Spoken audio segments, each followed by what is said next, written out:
na kama kawaida ni wakati mwingine pia tunakutana katika kuweza kubadilishana mengi ambayo yamejitokeza viwanjani, na yako mengi sana ambayo yamejitokeza kama ambavyo unanitazama. Niko location hapa inasoma Dula Sportswear, maeneo ya Masika, na niko hapa kuweza kukujuza mengi ambayo niko nayo kama ambavyo nimekujuza. Na katika siku ya leo bwana, yako mengi sana ambayo unapaswa kuyafahamu kama Mtanzania, unapaswa kuyafahamu pia kama mwanamichezo. Moja kati ya mambo makubwa sana ambayo unapaswa kuyafahamu leo ni kuhusiana na wekundu wa Msimbazi Simba, ambao alfajiri hapo kesho atasafiri kuelekea pale nchini Morocco, ambako atakwenda kucheza fainali ya mkondo wa kwanza kwa michuano ya kombe la shirikisho barani Afrika dhidi ya kikosi cha RS Berkane, mchezo ambao utachezwa siku ya Jumamosi tarehe 17 ya mwezi wa 5. Itakuwa ni udi na uvumba nyama, hakikisha kwamba kama anafungwa basi asifungwe magoli mengi ili kwa Mkapa kazi iwe rahisi sana.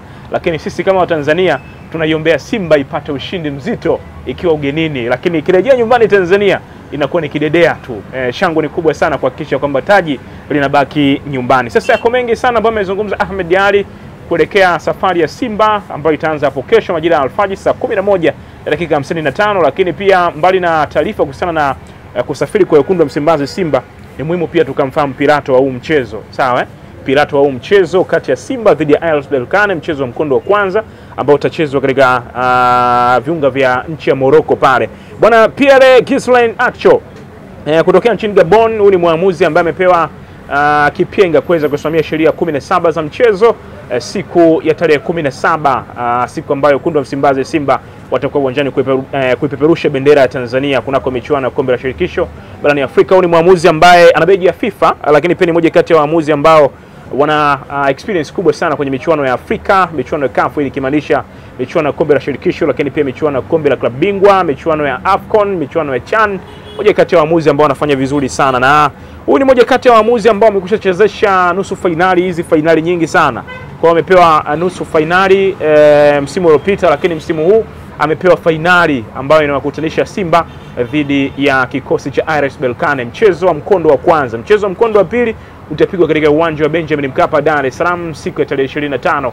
Nasi pia tutakuwa pamoja na wewe Mtanzania, tutafika ili kuweza kukujuza matukio mbalimbali ambayo yatakuwa yamejitokeza. Lakini nimekujuza yale ambayo wekundu wa Msimbazi Simba wanayo kwa wiki hii. Kiporo ama viporo kwenye michuano ya ligi kuu ya Tanzania bara wamemaliza kwa uzuri kabisa.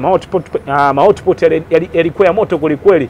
Tumeona hapo jana pia wakipata ushindi katika muendelezo wa michuano ya ligi kuu ya Tanzania bara dhidi ya kikosi cha KMC, na wakipata ushindi mabao 2-1. Ilikuwa ni piga ni kupiga, lakini tumeona Simba wakipata ushindi. Lakini pia jambo kubwa ni ongezeko pia la viwango kwa baadhi ya wachezaji. Joshua Mutale Budo bwana amekuwa ni moja kati ya wachezaji ambao wana make headlines kwa hivi sasa kulingana na uwezo ambao anauonyesha. Alivyokuja mwanzo hakuzungumzwa sana, alizungumzwa sana ndio, lakini uwezo wake uwanjani ulimfanya kufifia kwa jina lake. Lakini kwenye michezo hapa karibuni bwana Fadu Davis amemtengeneza Joshua Mutale Budo kuwa ni moja kati ya wachezaji ambao wanazungumzwa sana. Hiyo ni kwa wekundu wa Msimbazi Simba.